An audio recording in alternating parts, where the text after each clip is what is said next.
വയനാട്ടിൽ പോക്സോ കേസുകൾ പരിഗണിക്കുന്ന അതിവേഗ കോടതിയിൽ 6 മാസമായി ജഡ്ജി ഇല്ലെന്ന ആരോപണം. പോക്സോ കേസുകൾ അതിവേഗം പരിഗണിച്ച് വിധി പറയാനായി 2012 ഫാസ്റ്റ് ട്രാക്ക് സ്പെഷ്യൽ കോടതികൾ രാജ്യത്ത് സ്ഥാപിതമായത്. 2020 ജൂലൈയിലാണ് കൽപ്പറ്റയിൽ കോടതി കോംപ്ലക്സിൽ പ്രത്യേക അതിവേഗ കോടതി ആരംഭിച്ചത്. News Malayalam exclusive.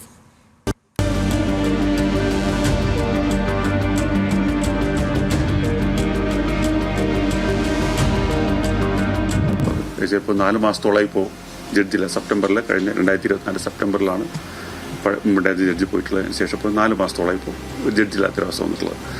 അപ്പോൾ ഇതിൻ്റെ പ്രധാനപ്പെട്ട ബുദ്ധിമുട്ടെന്ന് വെച്ച് കഴിഞ്ഞാൽ ഇപ്പോൾ കുറേ പ്രതികൾ ഇപ്പോൾ വിചാരണ കഴിഞ്ഞ കേസുകൾ കുറേ പ്രതികൾ ഇപ്പോൾ ജയിലിലിട്ട് അല്ലാത്ത ജാമ്യത്തിലുള്ള ആൾക്കാരുണ്ട്. അവരെ സംബന്ധിച്ചുള്ള ഒരു അൺസർട്ടനിറ്റിയിലാണ് കിടക്കുന്നത്. രാജ്യത്ത് കുട്ടികൾക്കെതിരെയുള്ള അതിക്രമങ്ങളും ലൈംഗിക ചൂഷണവും തടയാനാണ് protection of children from sexual offences act 2012 അഥവാ പോക്സോ നിയമം പ്രാബല്യത്തിൽ വന്നത്. ഈ നിയമമനുസരിച്ച് പോക്സോ കേസുകൾ അതിവേഗം പരിഗണിച്ച് വിധി പറയാനായി ഫാസ്റ്റ് ട്രാക്ക് സ്പെഷ്യൽ കോടതികൾ രാജ്യത്ത് സ്ഥാപിതമായി. 2020 ജൂലൈയിലാണ് കൽപ്പറ്റയിൽ കോടതി കോംപ്ലക്സിൽ പ്രത്യേക അതിവേഗ കോടതി ആരംഭിച്ചത്. എന്നാൽ 6 മാസമായി പോക്സോ കേസുകൾ പരിഗണിക്കുന്ന അതിവേഗ കോടതിയിൽ ജഡ്ജിയില്ല. കുട്ടികൾ ഇരകളായ 120ഓളം കേസുകളാണ് വയനാട്ടിൽ കെട്ടിക്കിടക്കുന്നത്. പട്ടികവർഗ സമൂഹത്തിലെ കുട്ടികളടക്കം ഇരകളായ കേസുകൾ വൈകുന്നതിനാൽ ഇരകളും പരാതിക്കാരുമായ കുട്ടികളിൽ ചിലർ ഇപ്പോഴും ചിൽഡ്രൻസ് ഹോമുകളിൽ കഴിയുകയാണ്.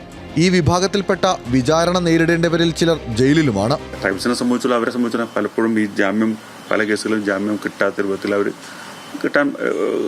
കേസിൽ ഇതേപോലെ ജയിലിൽ കിടക്കുന്നുണ്ട്. അതുപോലെ തന്നെ പല കേസുകളിലും ജാമ്യം കിട്ടിയിട്ടും അവരെ സംബന്ധിച്ചും സഫീഷ്യൻറ്റ് ബോണ്ട് എക്സിക്യൂട്ട് ചെയ്ത് ജയിലിൽ നിന്ന് പുറത്തേക്ക് വരാൻ പറ്റാത്ത രീതിയിലുള്ള ആൾക്കാരും ഉണ്ട്, പല കേസുകളുണ്ട്.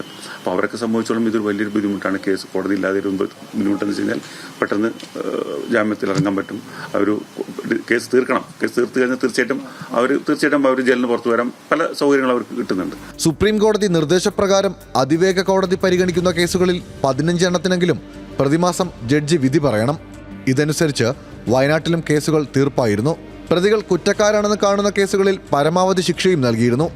എന്നാൽ ജഡ്ജി ഇല്ലാതായതോടെ കാര്യങ്ങൾ തകിടം മറിഞ്ഞു.